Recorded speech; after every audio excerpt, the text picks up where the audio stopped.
A solitary figure emerges from the haze of the Central Asian plains. As the dust drifts away, the gathered warriors freeze. This is no ordinary soldier approaching.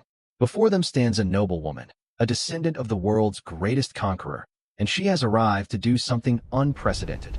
Challenge the fiercest fighters of the Mongol realm to a wrestling match where the ultimate prize is her own hand.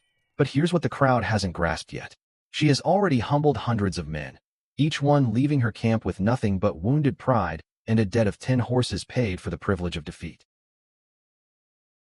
Her name was Kutulun, and before her story reaches its end, she would ride at the head of 40,000 warriors, shift the balance of power across Asia, and carve such a deep mark into history that her legend would echo through operas and stories for 7 centuries to come. This is the account the records tried to bury. The scene is 1260. Across an endless sea of grass stretching from the forests of Eastern Europe to the Pacific shoreline, the Mongol Empire stands as the largest connected domain humanity had ever assembled. Its horsemen had thundered from the Korean peninsula to the gates of Damascus, and its khans commanded wealth and fear in equal measure. Into this world of conquest and ambition, a daughter was born to Kaidu Khan, himself a direct heir to Genghis Khan's bloodline. They named her Kutulun, bright moon, in their tongue, but nothing about her path would follow the gentle arc of moonlight.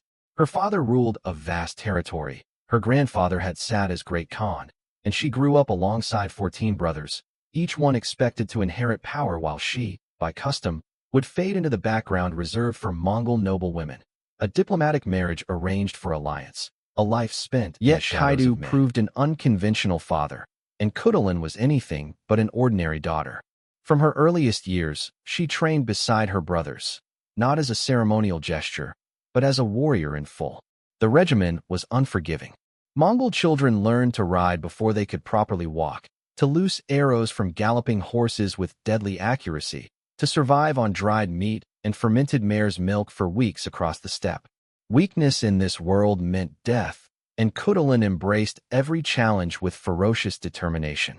By the time she reached 10 summers, she could outride boys twice her age. At 12, she was throwing grown warriors to the ground. By 15, she trained alongside her father's elite guard, and she was winning. But here's what set her apart. She didn't simply match the men around her. She surpassed them. Picture the scene, a practice yard outside Kaidu's encampment, dozens of soldiers honing their skills, and at the center, a teenage girl methodically planting seasoned fighters into the dirt with techniques that left them gasping. Her brothers watched with a strange mixture of pride and unease because they were beginning to understand something that would reshape their world. Their sister might be the most formidable warrior among all of Kaidu's children. Still, raw strength alone would never have elevated Kutulun to legend. What came next would transform her from an exceptional fighter into a figure so commanding that enemies would speak her name in whispers. By the time Kutulun reached womanhood, her reputation had spread across the steppe like wildfire. Stories circulated from the Altai mountains to the Persian cities, a princess who fought like a demon, a warrior who had never tasted defeat.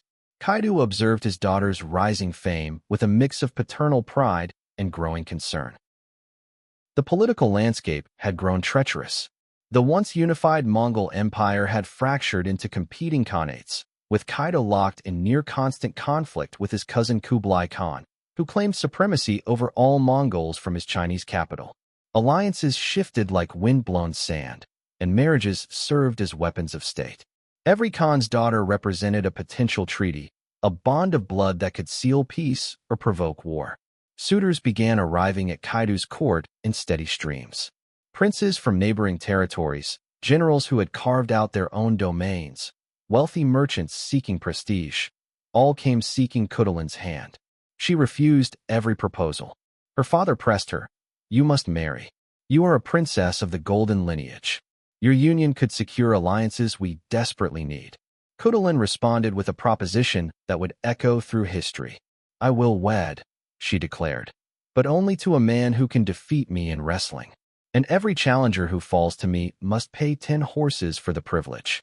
The court fell into stunned silence. Wrestling held sacred significance for the Mongols. It was a test of strength, skill, and honor, performed at festivals and celebrations for generations. Kutulun was proposing to transform this tradition into a marriage contest, one that placed her as an equal to any man in the empire. Some called it arrogance. Others whispered madness. But Kaidu, after a long, searching pause, smiled. "So be it," he said. "Let the challenges begin." The first challenger arrived within weeks, a prince from a neighboring domain, confident and strong, leading 10 horses as his wager. The entire camp gathered to witness. The match lasted less than 2 minutes. Kutulun moved like water, feinting, seizing, twisting. Before the prince understood what had happened, he lay in the dirt with his arm pinned behind his back. The crowd erupted. Kutulun rose, barely winded, and claimed her horses. Then came a second challenger, then a third, then a 10th, then 100. Some possessed genuine wrestling skill. Others relied on brute strength, believing they could overpower her technique. A few studied her previous matches obsessively, searching for weaknesses. None succeeded.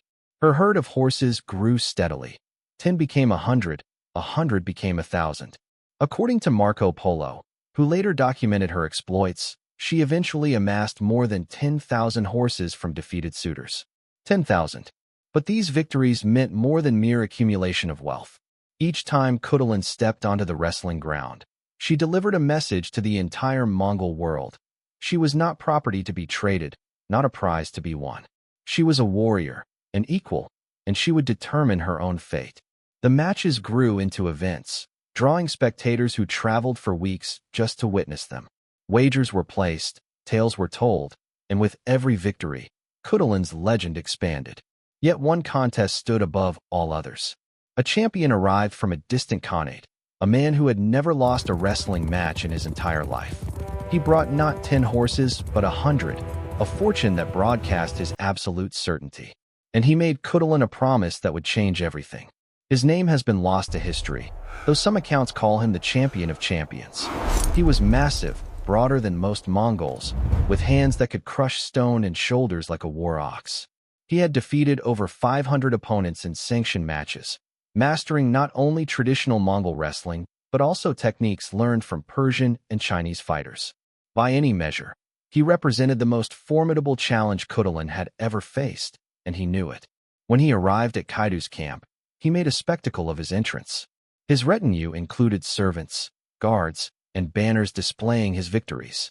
He wanted everyone to understand. This was not just another challenger. This was the man who would finally defeat the undefeatable princess. The challenge was accepted. A date was set, and for the first time in years, people began to wonder, could this be the match where Kutulun finally fell? Even Kaidu expressed private concern. "You don't have to accept this," he told his daughter. "This man is different. He is trained since childhood. There is no shame in refusing." Kutulun met her father's gaze with the same unflinching eyes that had witnessed 100 victories. "If I refuse now," she said, "everything I have built means nothing. Every victory becomes hollow. Every man I have defeated can claim I only won because I chose my opponents carefully." She paused. "I will fight him, and I will win." The day of the match arrived. The entire camp emptied to watch. This was no mere entertainment. History would be written here, one way or another. The champion entered the wrestling ground first, performing the traditional eagle dance that began every Mongol match. His movements were powerful, confident, the ritual of a man who had performed this dance before hundreds of victories. Then Kutulun stepped forward. The crowd fell silent.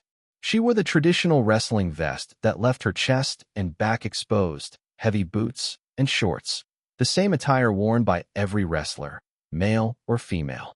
But on her, it carried a different weight. She was not just a competitor. She was a symbol. The eagle dance began. She mirrored his movements, but where his were aggressive, hers flowed. Where he demonstrated raw power, she displayed precision. They circled each other, and then the match began.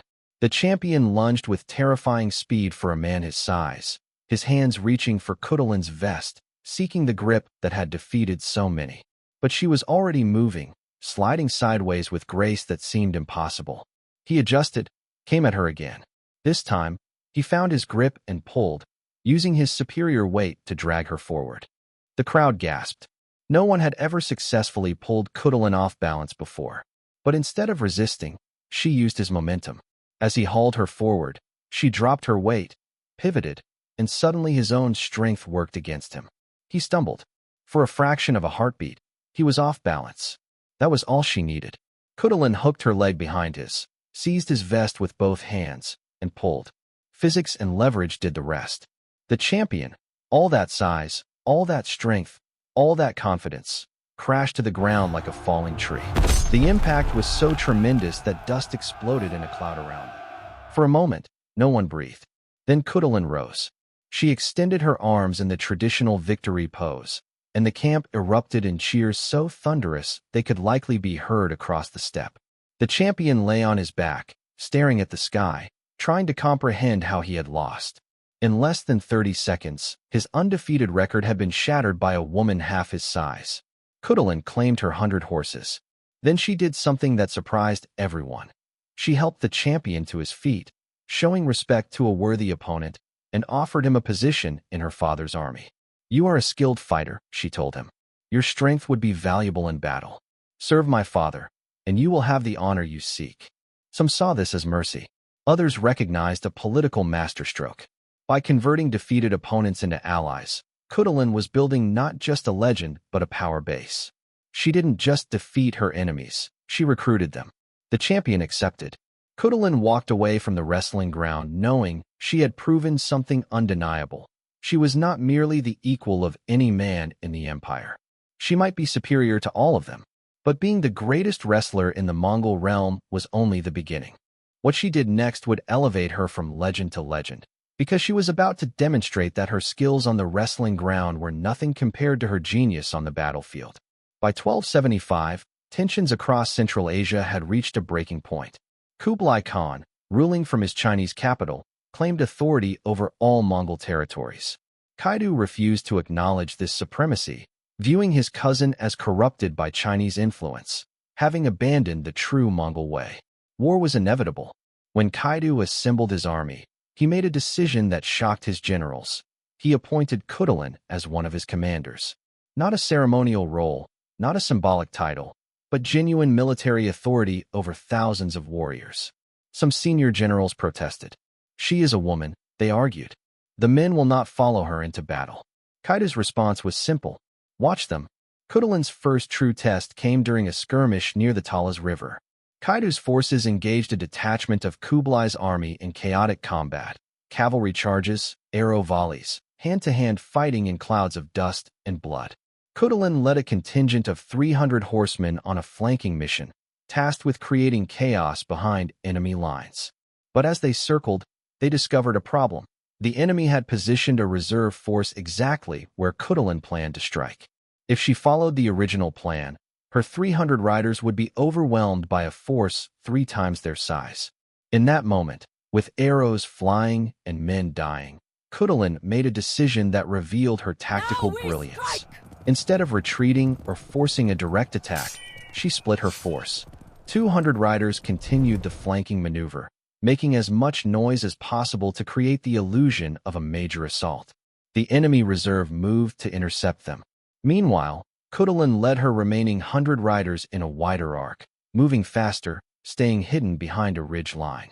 By the time the enemy realized what was happening, Kutulun had positioned her force directly behind their command position. She led the charge herself, unleashing a Mongol war cry that froze the blood of everyone who heard it. The attack was devastating. The enemy command structure collapsed as officers were cut down before they could organize a defense. In the chaos, Kutulun performed the act that would become her signature. She rode directly at an enemy officer. A general, judging by his armor and banners, charged through his bodyguards as if they were made of straw, leaned from her saddle, grabbed him by his armor, and literally pulled him from his horse. She held him against her side like a sack of grain and rode out of the enemy formation, carrying him as a prisoner. The enemy forces saw their general captured by a single warrior. Their morale shattered. The battle turned into a rout. Kutulun returned to her father's camp and threw the captured general at Kaidu's feet before the entire army. From that moment forward, no one questioned whether men would follow her into battle. They would, because she won. This became her pattern. Over the next 15 years, Kutulun participated in dozens of battles, commanding forces ranging from hundreds to tens of thousands. She developed a reputation not just for strength, but for tactical intelligence. She studied her enemies, adapted her strategies, and understood that Mongol warfare was about more than overwhelming force. It was about mobility, deception, and psychological warfare. And she excelled at all of it. According to historical accounts, Kutulun personally captured enemy warriors in combat on multiple occasions. The technique of seizing opponents from horseback became associated with her specifically.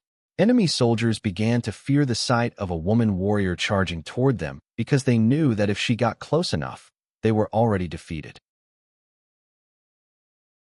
Kutulun's true nature wasn't just aggression, it was protection. When Kaidu's rear guard was ambushed during a retreat, men were dying. Without waiting for orders, she gathered 2,000 riders and led a countercharge. The enemy expected chaos. Instead, they were hit like a hammer. Her force punched through, wheeled, and struck again from the opposite side. The pursuing army scattered. From that day, her troops called her what she truly was, the shield of the people. Kutulun had become the most powerful of Kaidu's children, not through birthright, but through 2 decades of unmatched military success. Her aging father began considering something radical, making her his heir. The court exploded. Her brothers were outraged. Advisors warned that naming a woman as Khan would fracture everything. Allied Khans questioned whether they would honor agreements with a female ruler. Kaidu dismissed them. Kutulun is worth any 10 of her brothers, he said. Why should gender determine who leads when skill can determine it instead? But the pressure was relentless. Kutulun watched her family tear apart. Her brothers avoided her. Whispers stopped when she entered a room. She knew her father's favor was becoming poison. One night, she approached him. "Choose one of my brothers as your heir," she said. Kaidu was stunned. "None of them have earned what you have." "It doesn't matter," she replied. "If you name me heir, there will be civil war. Everything we built will collapse. So you would step aside? I would preserve what we've built. If I cannot rule, I can still serve." Months passed. The succession remained unresolved. Then Kaidu fell seriously ill. As he lay dying, messengers raced between camps. Brothers positioned their supporters. The entire Khanate held its breath. Kutulun gathered her 14 brothers. "We can fight each other and destroy everything our father built," she said. "Or we can choose a leader who can hold us together. I propose Horus. He is wise, diplomatic, and fair. He can unite our family, and I will serve as his military commander." It was a masterstroke. By stepping aside and proposing a compromise, she diffused the crisis before it became war. Some brothers were suspicious, others relieved. But they agreed. When Kaidu died, Horus became Khan. Kutulun became his military commander.